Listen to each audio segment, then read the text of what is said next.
सम्राट श्री चंद्र प्रभु भगवान की जय जय जय। देवाधिदेव 1008 श्री वर्धमान महावीर स्वामी भगवान की।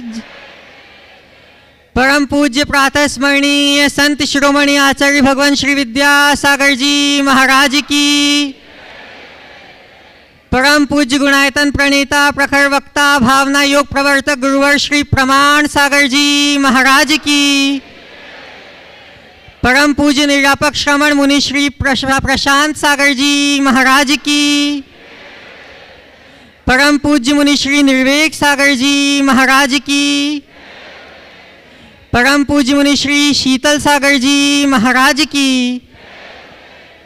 पूज्य अलख श्री निजानंद सागर जी महाराज की। क्या मेरा है क्या पाना है, कैसे हो जीवन का उद्धार। गुणायतन में आओ बंधु, यहाँ सत्य का हो दीदार। बंधुओं, पूज्य गुरुदेव की पावन प्रेरणा और मार्गदर्शन में निर्मित होने जा रहा गुणायतन बहुत शीघ्र ही कुछ माहों में ही हम लोगों के बीच लोकार्पित होगा, लेकिन उसके लिए आवश्यक है आप लोगों का सहयोग संबल। अतः मैं आप सभी से आह्वान करता हूं, आप सभी को पुकारता हूं कि अपने उदात चित्त से गुणायतन से तन मन धन से संबद्ध होकर अपने जीवन को धन्य करें और स्वर्णिम इतिहास को साकार करने में एक महत्वपूर्ण निमित्त बने।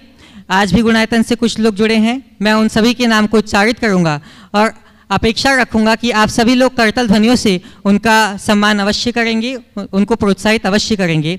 स्वर्ण दान में जुड़े हैं श्री पद्मचंद प्रेमलता आलोक नीवा बाकलीवाल हावड़ा से, सभी लोग करतल ध्वनियों से इनका सम्मान अवश्य करें। स्वर्गीय अशोक कुमार जी जैन की स्मृति में रानी जैन, अंकित, वसुधा, प्रणीत जैन लखनऊ से। श्रीमती सुमित्रा भरत जैन, मयूर, उज्ज्वल, राखी, चारवी, राजवी जैन, श्री श्रद्धा जी जैन परोला से।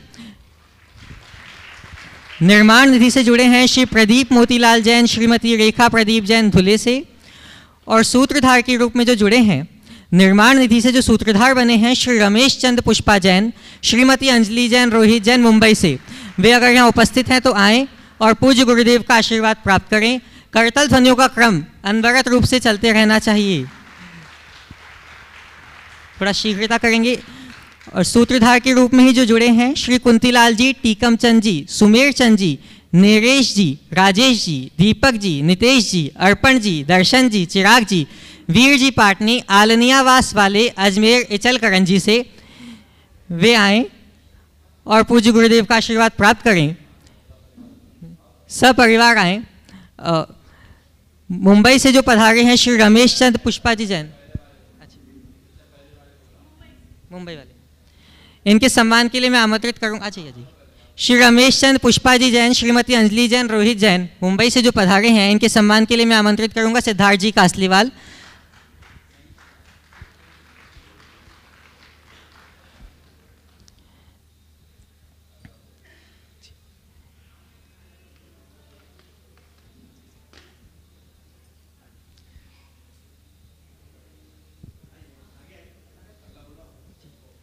श्रीमान कुंतीलाल जी जैन इचल करंजी से जो जुड़े हैं, उनके सम्मान के लिए मैं आमंत्रित करूंगा श्री एमान एनएल जी जैन, कोषाध्यक्ष गुणायतन के।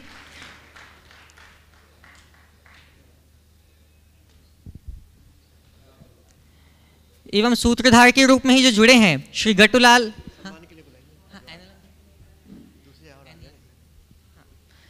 श्रीमान कुंतूलाल जी, टिकम चंद जी, सुमेर चंद जी, नरेश जी, सब परिवार आज सूत्रधार के रूप में जुड़े हैं। सभी लोग करतल ध्वनियों से इनका अभिवादन अवश्य करें।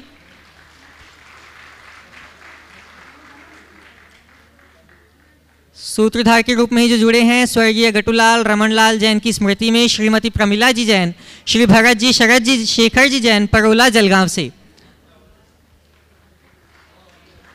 और इनके सम्मान के लिए मैं आमंत्रित करूंगा अरविंद पायल जी जैन हजारीबाग से।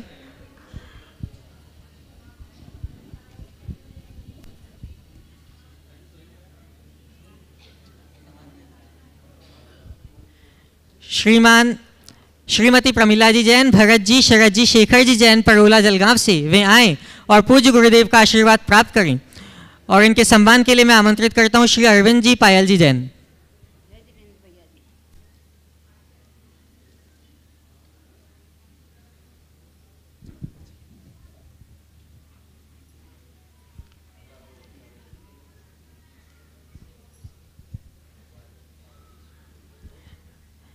बंधुओं, एक ऐसा व्यक्तित्व जिन्होंने पूज्य गुरुदेव को ऑनलाइन सुनकर आज तक गुरुदेव के दर्शन नहीं किए थे, गुणायतन नहीं देखा था, लेकिन वक्तव्य से इतना प्रभावित हुआ कि वह ऑनलाइन ही गुणायतन से संबद्ध हुए और ट्रस्टी के रूप में गुणायतन से जुड़े। और उन्होंने इतना ही नहीं, सहस्कूट जिनालय में एक प्रतिमा विराजमान करने का भी सौभाग्य प्राप्त किया। ऐसे सहस्कूट की मूल बड़ी प्रतिमा विराजमान करने का सौभाग्य प्राप्त किया। ऐसे श्री सनत कुमार जी गंगवाल, उर्मिला देवी जी गंगवाल यहाँ उपस्थित हैं, रायपुर से यहाँ उपस्थित हैं। वे आए और पूज्य गुरुदेव का आशीर्वाद प्राप्त करें। सभी लोग करतल ध्वनियों से इनका अभिवादन अवश्य करेंगे और इनके सम्मान के लिए मैं आमंत्रित करूंगा श्रीमान NC जैन जी, कार्याध्यक्ष गुणायतन।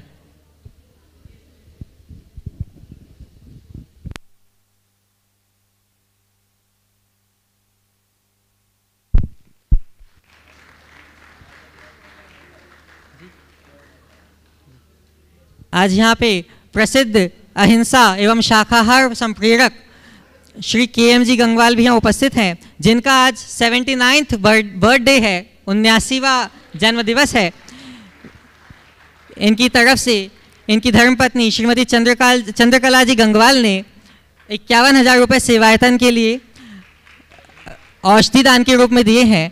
वे सपरिवार आएँ और पूज्य गुरुदेव के चरणों में प्रणिपात करके अपने जीवन को धन्य करेंगे। और इनके सम्मान के लिए मैं आमंत्रित करूंगा श्री महेंद्र राखी जी अजमेरा धुलियान से।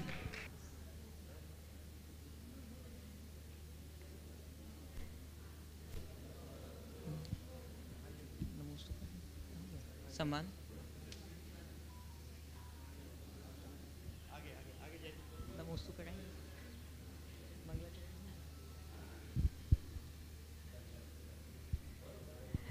इससे पहले कि आज का हम सत्र प्रारंभ करें, उससे पहले पूज्य गुरुदेव के चरणों में प्रणति करके अपने जीवन की उन्नति निर्धारित करें। सभी लोग हाथ जोड़ें, मस्तक झुकाएं और मेरे साथ बोलें, हे गुरुदेव नमोस्तु नमोस्तु नमोस्तु।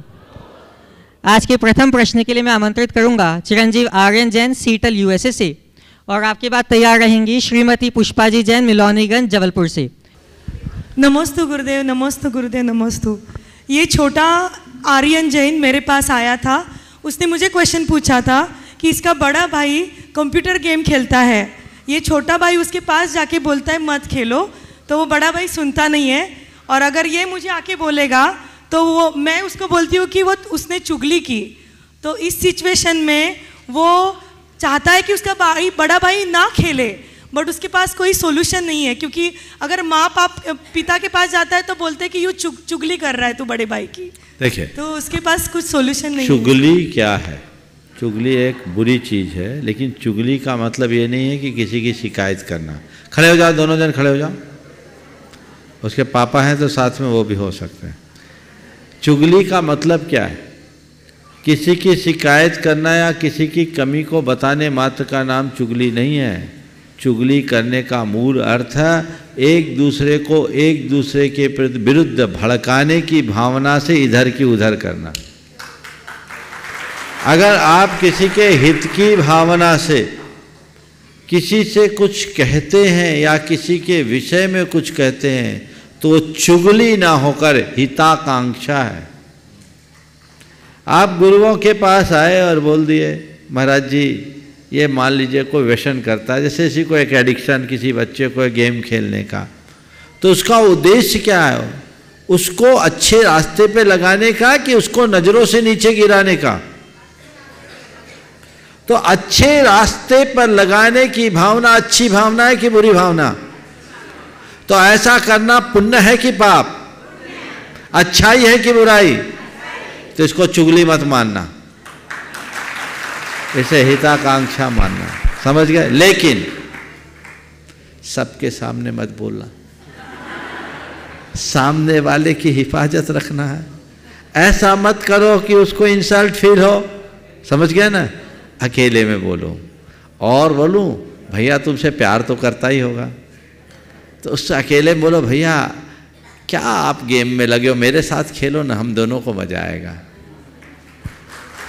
हम फिजिकल गेम खेले, ऐसे व्यक्ति के लिए कोई चीज छुड़ाने की जगह दूसरी चीज से जोड़ने की चेष्टा कर दो। चलो भैया हम लोग खेलते हैं, ले आओ बॉल, ले आओ कुछ ले आओ, चलो हम लोग साथ साथ खेलते हैं, हम लोग खेलेंगे तो हम लोगों का अच्छा इंटरटेनमेंट होगा, ये करना। और मैं तुमसे कह रहा हूँ शायद इसी की शिकायत होगी, और आज तो इंटरनेशनल शिकायत हो गई। सब देख लिया उन दोनों का चेहरा, दिखा दो अच्छे से, हाँ दिखा दो भाई। ओ हाँ, बहुत मैं इसलिए बोल रहा हूँ कि तुम्हारे माध्यम से एक बात कहता हूँ, गेम खेलना बुरी बात नहीं, गेम खेलना चाहिए, पर ऐसा ही गेम खेलो जिससे फिजिकली और मेंटली तुम अपनी ग्रोथ कर सको, क्रिएटिविटी हो जिसमें, समझ गए? स्क्रीन पर ज़्यादा समय बिताने से हमारी क्रिएटिविटी नष्ट होती है, रिसर्च है, और बीमारियां भी ज़्यादा है। अभी तो तुम बच्चे हो, कल बड़े होगे, तुम्हारे हाथ में देश का भविष्य है, इसलिए ऐसे कार्यों से बचो, ठीक है? चलिए। श्रीमती पुष्पा जी जैन मिलौनीगंज जबलपुर से भी अपना प्रश्न रखेंगी, और आपकी बात तैयार रहेंगे श्रीमान पवन जी अग्रवाल, अध्यक्ष अग्रवाल दिगंबर जैन समाज राणापुर। नमोस्तु महाराज जी, नमोस्तु नमोस्तु। महाराज जी, तन की आंखें बंद होने के पहले मन की आंखें खुल जाएं, इसके लिए क्या करें महाराज जी? तन की आंखें बंद होने के पहले मन की आंखें खुल जाए, उसके लिए क्या करें? जीवन की सच्ची सफलता क्या है? जीवन की सच्ची सफलता क्या है? बिल्कुल, सवाल एक पूछना है, दो नहीं। आगे लोग भी ध्यान रखना। आपका पहला सवाल बड़ा अच्छा है। तन की आंखें बंद होने के पहले मन की आंखें खुल जाए, उसके लिए क्या करें? जिनकी तन की आंखें बंद हो रही है उनको देख लो। तन की आंखें जिनकी बंद हो रही है उन्हें देख लो। जिस दिन तुम देख लोगे तुम्हें समझ में आएगा कब मेरी आंखें बंद हो जाए कोई पता नहीं, इसलिए आंखें बंद होने के पहले आंखें खोल लेना सीखो, ठीक है? दूसरे सवाल का उत्तर नहीं दूंगा क्योंकि लिस्ट लंबी है। चलिए। गुरुदेव के चरणों में 3 बार नमोस्तु। सकल दिगंबर जैन समाज राणापुर की ओर से नमोस्तु। देखिए, मैं एक बार सभी लोग एक बार अच्छे से नमोस्तु कर लो तो पूरे कुनबे के साथ, और अब सीधे सीधे सवाल करना। ये टाइम थोड़ा थोड़ा बचाओगे तो एक आध आदमी का भला हो जाएगा। बोलो बोलो। मेरी शंका ये है गुरुदेव कि मैं नियम तो लेता हूँ पर उसको पालन करने के टाइम मेरा दिमाग हर बार शिथिलता की ओर रहता है कि नियम को इस तरीके से शिथिल करके नियम को पालन करूँ, तो कैसे मैं अपने आप को कठोर कर सकूँ और नियम पर दृढ़ता से नियम का पालन कर सकूँ? थोड़ा मुझे इसके लिए एक आत्म सुझाव आप अपने मन को दो। मुझे दृढ़ रहना है और अपने प्रति ईमानदार रहना है। नियम मैंने लिया, नियम लेने का मतलब क्या? स्वयं के प्रति स्वयं का कमिटमेंट होना। हमने खुद को खुद के लिए वचन दिया और उसे खुद ही खंडित करें तो हमसे बेईमान आदमी कौन होगा? तो हमें बेईमानी नहीं करना, हमें ईमानदारी करना है, ईमानदारी से जीना है। और जब हम इस ईमानदारी से जिएंगे तो हमारा रास्ता प्रशस्त होगा। देखिए, आज का सत्र एक विशेष सत्र है और मैं इसलिए कह रहा हूँ भैया जी से भी कि जिसको भी देखना, आज का सत्र कुल 25 मिनट तक के लिए आप लोगों का है, जिसमें 15 मिनट हो गए। आज हमारे बीच में देश के जाने माने प्रसिद्ध मोटिवेटर उज्ज्वल पाटनी हैं, तो बाकी सत्र उज्ज्वल पाटनी के माध्यम से होगा, आप लोग भी उसका लाभ लेंगे। इसलिए मैं कहना चाहूँगा कि जितने जो लोग वंचित रह जाए वो हताश नहीं होंगे, आगे देखा जाएगा। चलिए फटाफट करो। आमंत्रित करूंगा श्रीमान कक्षिल जी जैन सोनगिर महाराष्ट्र से, और आपकी बात तैयार रहेंगी सौभाग्यवती राखी रितेश जैन महाराष्ट्र से। नमस्ते महाराज। महाराज जी, नौकरी या बिजनेस में जब कभी कभी झूठ बोलना पड़ता है तो उसमें क्या कर सकते हैं? कभी कभी झूठ बोलना में चलेगा, लेकिन झूठ बोलने का बिजनेस कभी नहीं चलेगा। चलिए। सौभाग्यवती राखी रितेश जी जैन महाराष्ट्र से, और आपकी बात तैयार रहेंगी प्रियंका जी जैन मिर्ज़ापुर मुर्शिदाबाद वेस्ट बंगाल। नमोस्तु गुरुदेव। हमारा प्रश्न यह है कि हमारी माताजी 6 बजे सामायिक करती हैं और मन चल बिचल ना हो इसके लिए पारस चैनल लगा देती है, तो क्या ये पारस चैनल लगाना उचित है? शंका का समाधान कीजिए महाराज जी। एक साथ दो काम कर रही है, माला भी गिन रही है, प्रवचन भी सुन रही है। देखो, सामायिक के काल में सामायिक करना चाहिए और प्रवचन आदि के काल में प्रवचन, उत्तम यही है। एक साथ दो चीजें जोड़ देना ठीक नहीं। ठीक है, चलिए। श्रीमती प्रियंका जी जैन, वेस्ट बंगाल मुर्शिदाबाद से, और आपकी बात तैयार रहेंगे संजय जैन बड़जात्या, धुलियान, पश्चिम बंगाल से। महाराज जी, आपके चरणों में कोटि कोटि नमन। महाराज श्री, आपके अंदर ऐसा कौन सा चमत्कार या जादुई शक्ति है जो आपके पास हर सवाल का जवाब होता है, और हम जब भी आपको याद करते हैं तो हमारा हर प्रॉब्लम आसानी से सॉल्व हो जाता है महाराज श्री।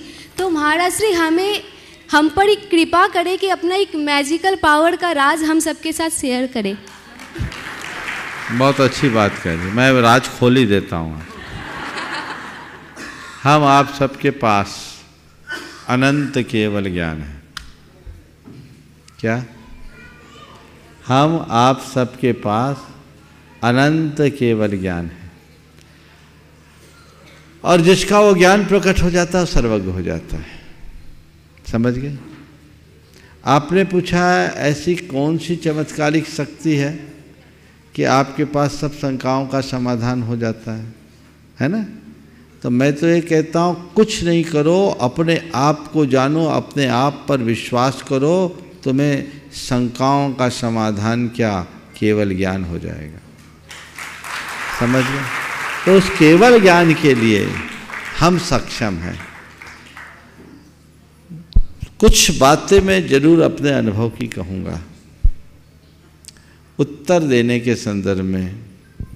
सबसे पहली बात, अपने आत्मविश्वास को जगा के रखो।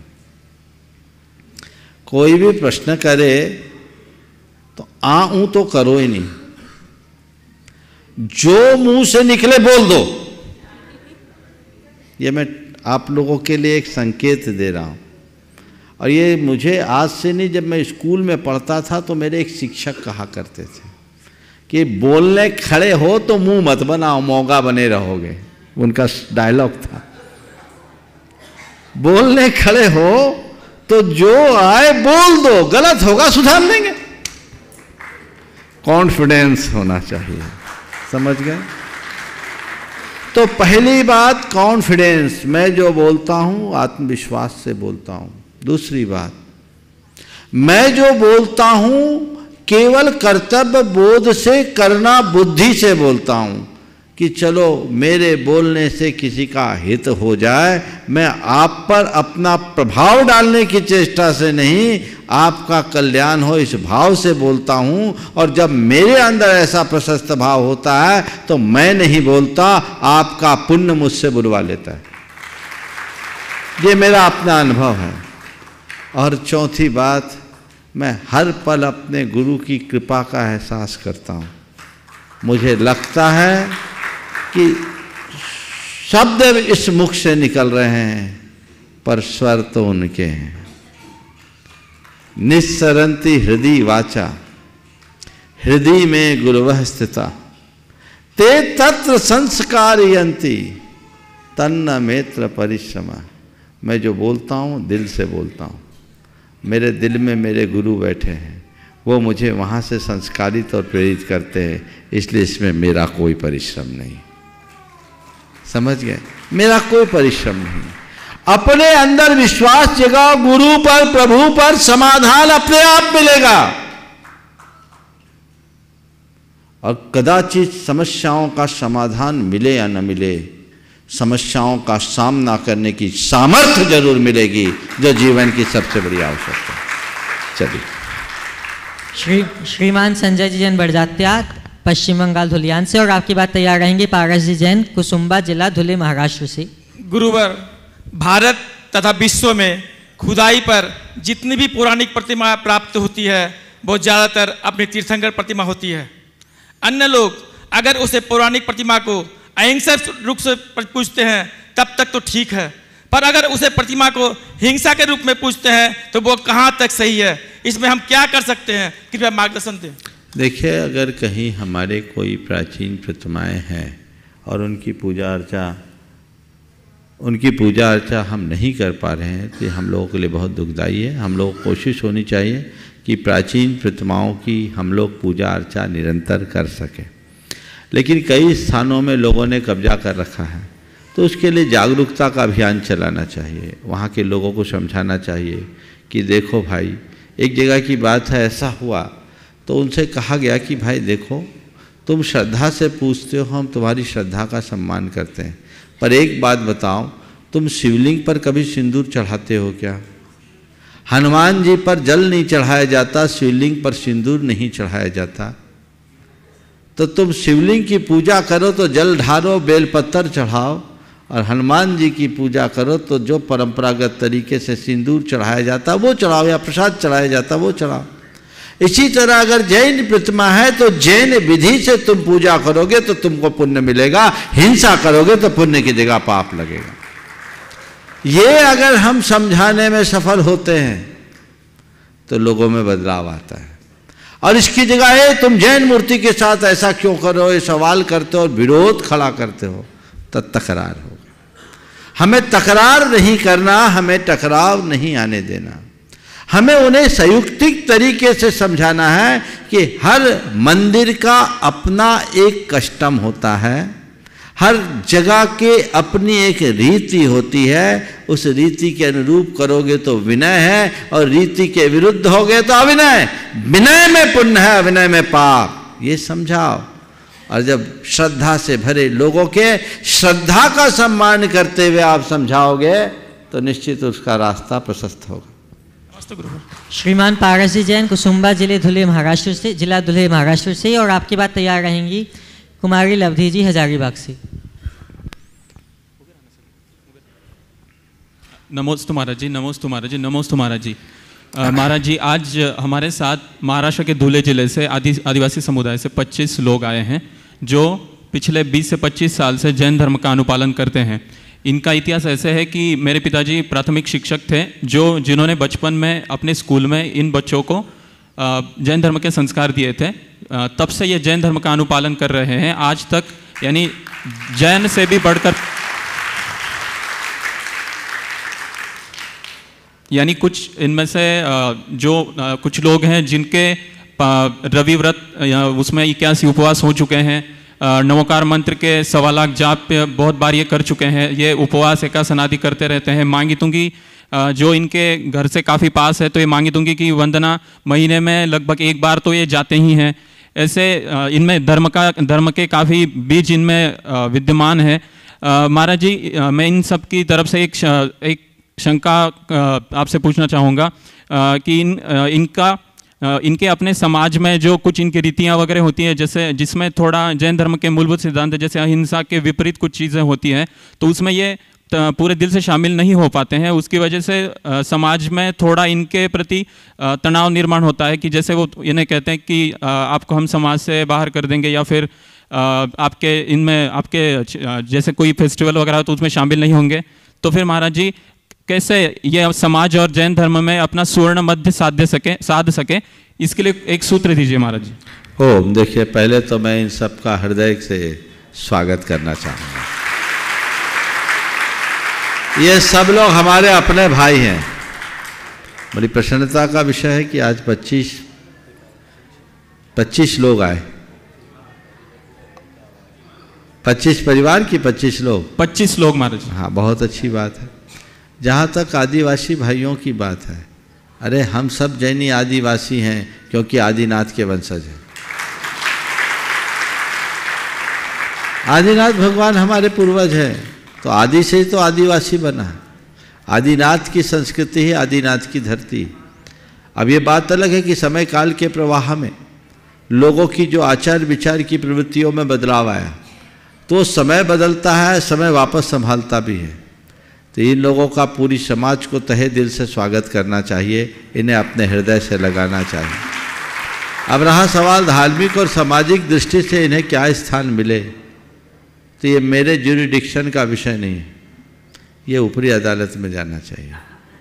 इसके लिए आचार्य महाराज के चरणों में ले जाना चाहिए और आचार्यों से इन सब को वो स्थान दिलाना चाहिए ताकि ये रह सके। आज बहुत सारे जैन ऐसे हैं जिनके इतिहास को पलट कर देखोगे तो वो जैन नहीं थे, और आचार्यों और गुरुओं की कृपा से वे सब जैन बने।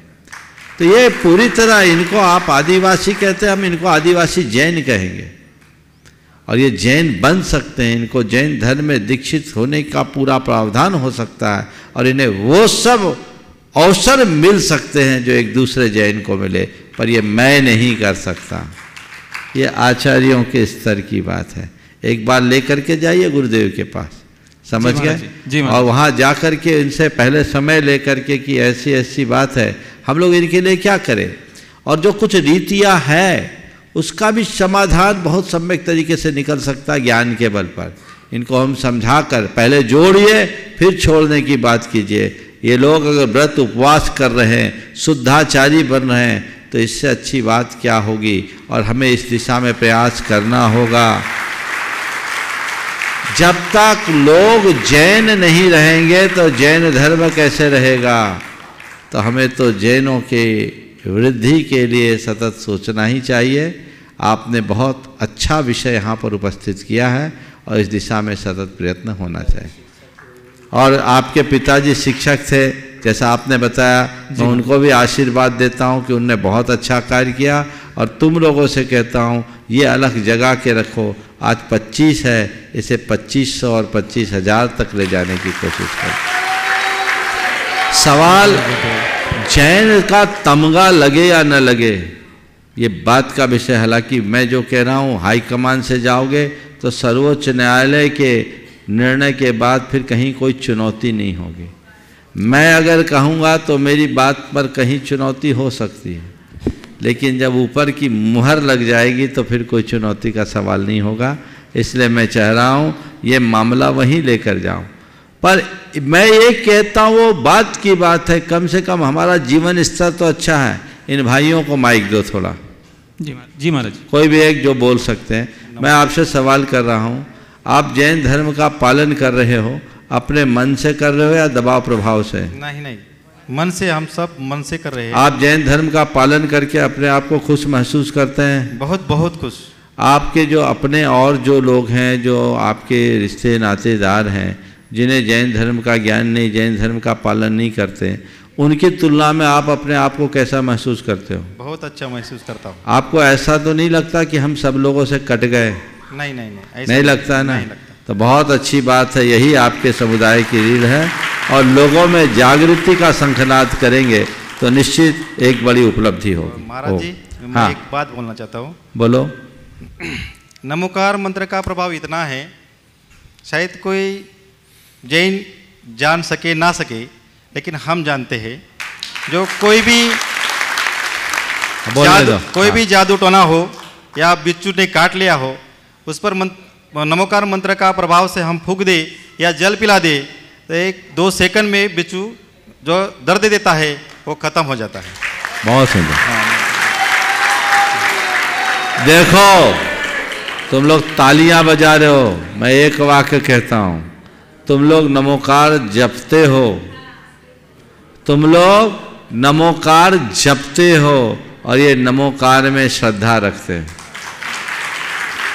जपने से काम नहीं चलेगा, श्रद्धा पूर्वक जपने से काम होगा। इसलिए श्रद्धा पूर्वक जपने का भाव रखना चाहिए, और नमोकार मंत्र महामंत्र है, ये श्रद्धान हो, बहुत अच्छी बात है। और यही बोध लोगों को हम दें तो जीवन में बहुत बड़ा परिवर्तन घटित हो सकता है। बहुत बहुत आशीर्वाद। अपना प्रश्न प्रस्तुत करेंगी कुमारी लवधी जी जैन, हजारीबाग से। नमस्ते महाराज जी, मेरा प्रश्न यह है कि एक तरफ तो हम कहते हैं कि laughter is the best medicine, laughter is the best medicine, और दूसरी तरफ जब कोई हम पर हंसता है तो हमें बुरा भी लगता है, तो महाराज जी ऐसा क्यों होता है? बहुत अच्छा। लाफ्टर इज बेस्ट मेडिसिन, और कोई हम पर हंसता है तो बुरा लगता है। सीधा सीधा कह सकता हूँ, हम किसी के साथ जी भर हंसे, हम किसी के साथ जी भर हंसे, पर किसी पर कभी ना हंसे। समझ गया? किसी के साथ हंसना और किसी के ऊपर हंसना। जब तुम पर हंसता है तो बुरा लगता है, तुम्हारे साथ हंसता है तो कैसा लगता है? तो हंसो हंसाओ पर किसी को मत फंसाओ। ऐसी हंसी मत हंसो जिससे किसी को तकलीफ हो, ऐसी हंसी हंसो कि रोता भी मुस्कुरा उठे। खिलो और खिलखिलाओ, ये हमारे जीवन का मंत्र होना चाहिए।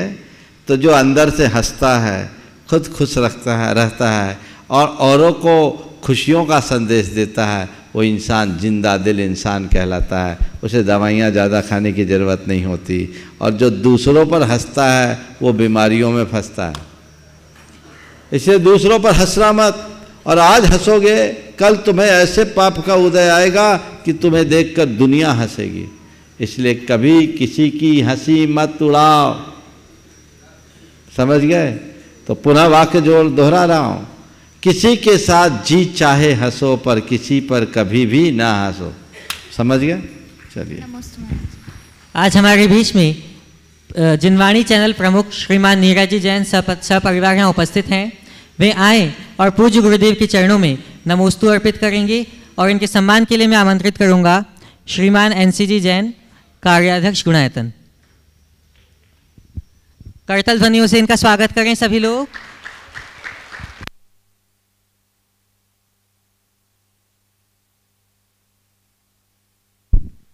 और इन्हीं के सम्मान के लिए मैं आमंत्रित करूंगा श्रीमती अर्चना जी बैनाड़ा, वे भी आए।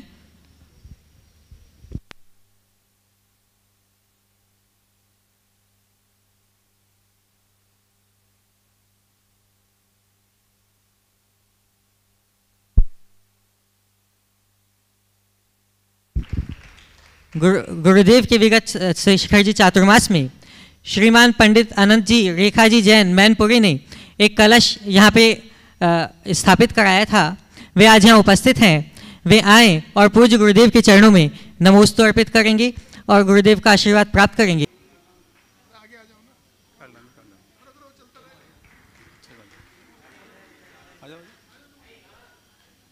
हो गया।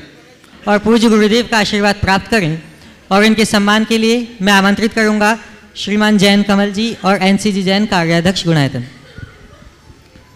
सभी लोग करतल ध्वनियों से इनका अभिवादन अवश्य करें और इनका सम्मान करें।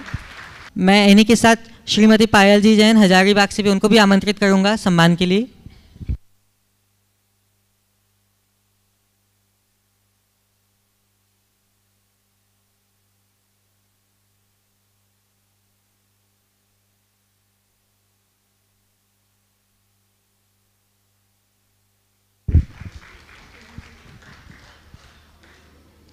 और मैं चाहूँगा कि आगे का पूरा सत्र श्रीमान उज्ज्वल जी पाटनी ही संभालें। पूरा सत्र मतलब? महाराज श्री प्रमाण सागर जी के चरणों में बारंबार नमोस्तु, बारंबार नमोस्तु। समस्त मुनि संघ के चरणों में बारंबार नमोस्तु। और अभी अभी महाराज श्री ने एक बात कही और मैं यहाँ बैठ के सुन रहा था। मैं आपको बताऊँ, मैं पब्लिक स्पीकिंग मोटिवेशनल स्पीकर हूँ। आप में से बहुत सारे लोगों ने मेरे वीडियो देखे होंगे, जिसने भी देखे हाथ उठाएं। अच्छा चलो, सब अधिकतम ने देखे हैं। तो मैं आपको बताता हूँ कि सबसे कठिन क्या होता है पब्लिक स्पीकिंग में। तो महाराज श्री अभी बड़े बड़े नेता जो हैं वो पब्लिक स्पीकिंग बंद कमरों में सीख रहे हैं, क्योंकि मोदी जी ने स्पीकिंग के तरीके बदल दिए हैं। तो सब लोग सबसे कठिन किसको मानते हैं? जब कोई अचानक सवाल पूछे और उसका सर्वश्रेष्ठ जवाब देना पड़े। और गुरुदेव, मैं इतनी देर से यहाँ बैठा हूँ, मतलब आप जो सवालों के जवाब दे रहे हैं वो लोगों को शायद आप तैयारी करके भी देने बोलेंगे तो नहीं दे पाएंगे। नहीं, आप यकीन कीजिए, क्योंकि हमारे मोटिवेशनल स्पीकर्स के समूह में भी जब कोई ग्रुप प्रोग्राम होता है तो हमारे बाकी मोटिवेशनल स्पीकर मुझे माइक पकड़ा देते हैं कि अचानक सवाल पूछ रहे, इनको दे दो, क्योंकि तैयारी। तो मैं अभी जिस गुणवत्ता के यहाँ पर जवाब देख रहा था, और मैंने गुरुजी अभी अभी इनसे पूछा कि आपने किस उम्र में दीक्षा ली। अभी अभी हम मोबाइल खोल के वही देख रहे थे। तो 21 वर्ष की उम्र में आपने दीक्षा ली। और जब मैं नीचे जवाब सुन रहा था बैठ के, तो मेरे को लगा कि कोई 2-3 MBA धारी 2-3 किस्म का पीएचडी, 8-10 किस्म का पोस्ट ग्रेजुएशन किया हुआ व्यक्ति जिसने सारी दुनिया का कोना कोना ढूंढा हो, वो जवाब दे रहे हैं। और मैं एकदम निष्पक्ष होकर कह रहा हूं। और देखिए, इसमें सोच की भी बात होती है। अभी गुरुदेव कह रहे थे कि हमारे नहीं, उज्जवल जैसे लोगों के प्रवचन कराओ, लेकिन आप जो है ना, आप फ्यूजन है दोनों दुनिया के। आपके अंदर एक युवा भी है और एक बालक भी है, और आपके अंदर एक वरिष्ठ व्यक्ति भी है, और आपके अंदर एक वृद्ध का विजडम भी है। ये मैं इसलिए नहीं कह रहा हूं कि यहाँ बैठा हूं। मैं यहाँ पर पिछले साल आया था, और मैं मोटिवेशनल स्पीकिंग यहाँ क्या करूँ, मतलब मैं तो, ये सागर है, मैं उसमें एक बूंद हूँ, इसलिए कोई अर्थ नहीं है मेरी स्पीकिंग का। मैं तो अपना अनुभव बांटता हूँ आपसे।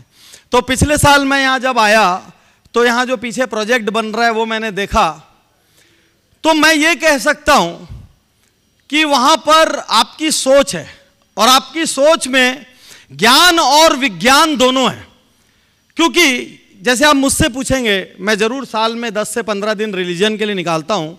मैं महीने में 20 दिन ट्रैवल करता हूँ, हर महीने 4-5 देश जाता हूँ। इस वजह से बहुत ज़्यादा धर्म में कनेक्ट नहीं हो पाता, लेकिन जितना भी होता हूँ, यदि आप मुझसे मोटा मोटा पूछेंगे समोसरण क्या होता है, मैं आपको बता सकता हूँ। लेकिन यदि आप कहेंगे कि नहीं, समोसरण को भावों की पूरी अनुभूति डाल के या अंदर से महसूस करके शरीर के रोम रोम से बताओ, तो शायद मैं तकनीकी रूप से भी गलत हो जाऊंगा और भावनात्मक रूप से भी गलत हो जाऊंगा। तो जो ज्ञान और विज्ञान का कॉम्बिनेशन करके यहाँ जो प्रोजेक्ट बन रहा है वो अद्भुत है, और मैं चाहता हूं जोरदार तालियों से हम उस सारी टीम का स्वागत करें। कोई कम योगदान दे रहा हो या ज्यादा, एक नन्हा सा बच्चा समुद्र के किनारे किसी काम में डटा हुआ था, तो वहां से एक वृद्ध सज्जन निकले और उन्होंने उस बच्चे से पूछा, क्या कर रहे हो? और उस बच्चे ने अपनी आंखें गीली करते हुए जवाब दिया कि रात को पता नहीं क्या हुआ, लहरें किनारे पर आई है और खूब सारी स्टारफिश, छोटी छोटी मछलियां होती है, ऐसी लाखों मछलियों को समुद्र के बाहर से निकालकर रेत पे लहरों ने फेंक दिया है, और ये मछलियां तड़प रही है। तो वो वृद्ध सज्जन कहते हैं कि ठीक है, वो मछलियां तो तड़प रही, लेकिन तुम क्या कर रहे हो? तो वो जवाब देते हैं कि, वो बच्चा जवाब देता है कि मैं मछलियों को वापस पानी में डाल रहा हूं, मैं मछलियों को जीवन दान दे रहा हूं। तो वृद्ध बड़े हैरान हो जाते हैं, वो चारों ओर देखते हैं, लाखों मछलियां बिखरी और एक अकेला नन्हा सा बच्चा मछलियों को उठा के वापस डाल रहा है।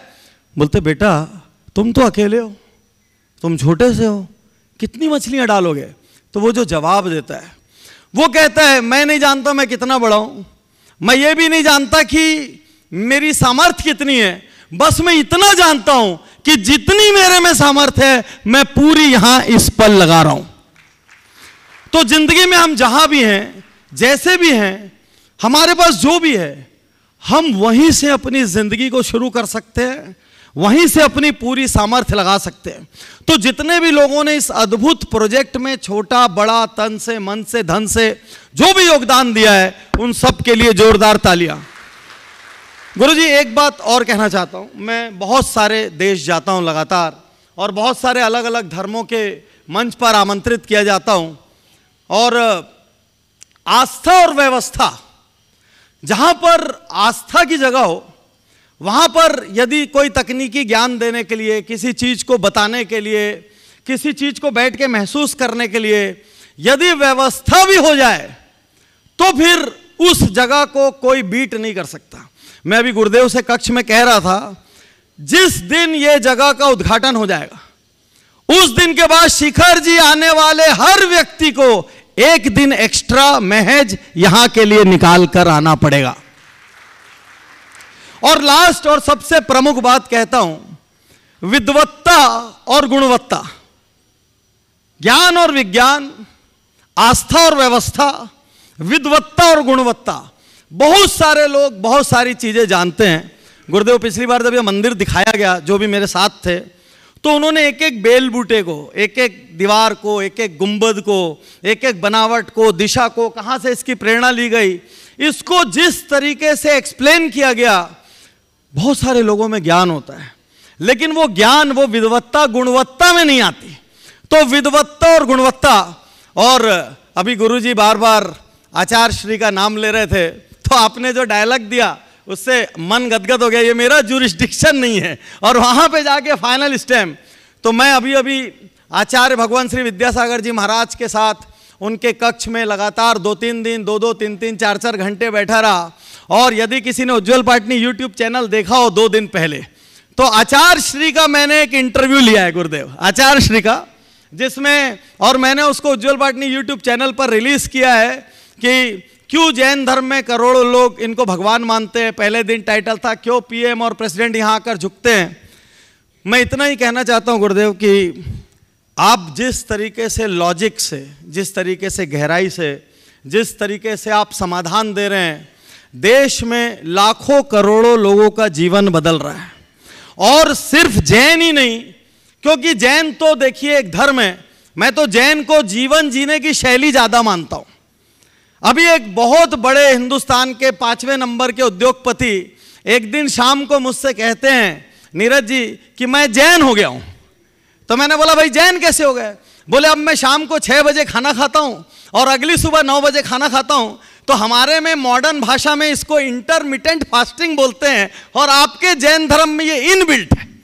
तो आपको शायद जानकारी नहीं होगी, बहुत सारे बड़ी बड़ी हस्तियां, क्योंकि मेरा इन्हीं के साथ संपर्क होता है, ये भले जैन नहीं कहते लेकिन ये मानते हैं कि जैन एक धर्म नहीं, एक जीवन शैली है, और शायद ये दुनिया की सर्वश्रेष्ठ जीवन शैली है।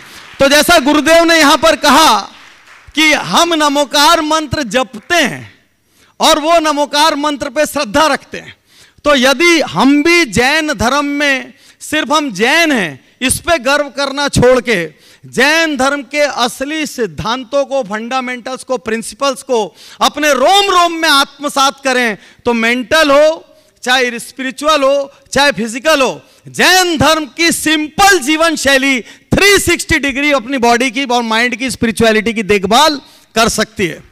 गुरुदेव मैं धन्य हूँ कि आपका मुझे सानिध्य मिला, और आपके कई बार मैं शंका समाधान कहता हूँ, तो आपका नाम में प्रमाण है, समाधान और प्रमाण।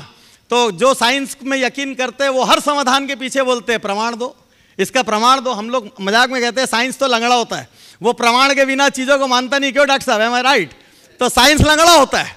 तो समाधान, जब प्रमाण के सागर खुद समाधान दे रहे हो तो फिर समस्या हल कैसे नहीं होगी।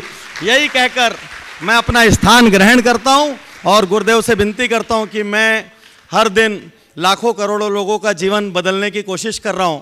और आपको शायद ज्ञात हो नहीं हो, मैं प्रथम प्रोफेशन से सर्जन था और मैंने 12 साल सर्जरी की प्रैक्टिस की, डेंटल एंड मेरा सुपर स्पेशलिटी हॉस्पिटल था। और उसके बाद एक फाइन डे मैंने अपनी प्रैक्टिस छोड़ के लोगों के जीवन बदलने को अपना लक्ष्य बना लिया। तो आपका आशीर्वाद हो जिससे कि अपने कार्य को मैं और ज़्यादा शिद्दत से, मेहनत से और समर्पण से कर सकूं। पुनः पुनः नमोस्तु, पुनः पुनः नमोस्तु। अभी आप उज्ज्वल भाई को सुन रहे थे और इन्होंने अपनी बात जिस तरीके से प्रस्तुत की, मैं समझता हूँ इनकी प्रस्तुति ही इनके परिचय का आधार है या प्रमाण है। अधिक से कुछ कहने की ज़रूरत नहीं। पिछले अनेक वर्षों में इन्होंने जो अपनी पहचान बनाई है वो समाज के लिए भी बहुत गौरव का विषय है।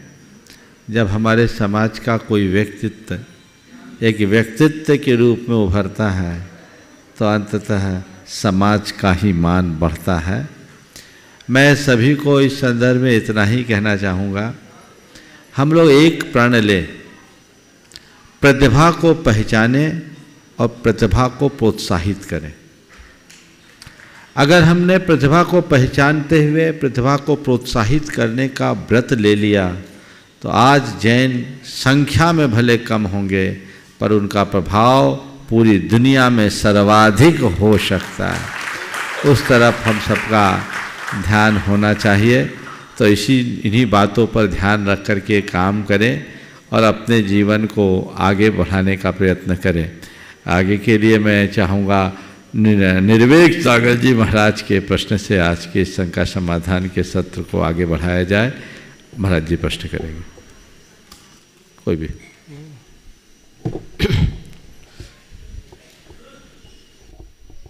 परम पूज्य आचार्य गुरुवर विद्यासागर जी महाराज ने कर्नाटक की भूमि में जन्म लेकर के और कन्नड़ भाषा में प्राथमिक शिक्षा प्राप्त करते हुए और हिंदी साहित्य का एक अनूठा काव्य रचा है जिसका नाम है मूक माटी। मूक माटी एक ऐसा काव्य है जो प्रत्येक व्यक्ति के जीवन में जीवन जीने की कला तो सिखाता ही है, साथ साथ धार्मिक और आध्यात्मिक संदेश भी देता है। आचार्य ने एक कम पंक्तियाँ लिखी हैं, वातानुकूलता हो या ना हो, वातानुकूलता हो या ना हो, सुख या दुख के लाभ में भला छुपा रहता है, देखने से दिखता है समता की आँखों से, क्योंकि स्वयं लाभ शब्द पलट करके कह रहा है लाभ भला। निश्चित संसारी सभी जीवों के जीवन में उतार और चढ़ाव आते रहते हैं, सुख दुख का वातावरण बना रहता है। इन सभी परिस्थितियों में हम कैसे अपने आप को मैनेज कर सकें, पूज्य आचार्य की इन पंक्ति के माध्यम से आप सभी के लिए उद्बोधन प्रदान करें, बड़ी कृपा होगी। देखिए महाराज जी ने जो सवाल किया है, चूँकि समय अल्प है और एक छोटे से प्रसंग से जो गुरुदेव के साथ घटा, मैं इसका सार बताना चाहूँगा। गुरुदेव ने कहा लाभ में भला और भला में लाभ देख लिया जाए तो जीवन धन होगा। बहुत अच्छी पंक्तियाँ हैं, वातानुकूलता हो या ना हो, सुख या दुख के काम में भला छुपा रहता है, देखने में दिखता है समता की आँखों से। लाभ शब्द स्वयं विलोम रूप से कहता है लाभ है भला। हम हर में लाभ देख सकते हैं, बुरे में भी भला देख सकते हैं यदि हमारी सोच सकारात्मक हो। और गुरुदेव के जीवन का एक प्रसंग आप सबको सुना करके मैं विराम लूँगा। बहुत पुरानी बात है, जब गुरुदेव दुर्ग से जबलपुर की ओर आ रहे थे, 1984 की बात है, मैं उन दिनों ब्रह्मचारी था। अब मध्य प्रदेश में 12 शिवनी में संघ विराजमान था। संयोग से गुरुदेव को अंतराय हो गया। अंतराय के बाद गुरुदेव मंदिर जी में थे, कुछ सुधी श्रावक उनके समक्ष चर्चा कर रहे थे। इसी मध्य एक सज्जन आए, वो कुछ संभ्रांत से दिख रहे थे और आते ही उन्होंने सीधे सीधे एक सवाल जड़ दिया, महाराज Shri what is your business? महाराज Shri what is your business? इस बेतुके और अटपटे सवाल की हम लोग कोई प्रतिक्रिया कर पाते, इसके पहले गुरुदेव के उत्तर ने पूरा वातावरण बदल दिया। जैसे उन्होंने पूछा व्हाट इज योर बिजनेस, गुरुदेव ने कहा बिजीनेस इज माय बिजनेस। पूरा अर्थ ही बदल दिया। बस जिसकी सोच में ये दृष्टि प्रतिष्ठित हो जाती है उसके जीवन में भला ही भला होता है, लाभ ही लाभ होता है, बुरा कहीं नहीं होता। इसलिए समता को बढ़ाना है तो सोच में सकारात्मकता जगाना सबसे बड़ी जरूरत है। समय आप सबका हो गया, यहीं पर विराम। बोलिए परम पूज्य आचार्य गुरुवर श्री विद्यासागर जी महाराज की ओम।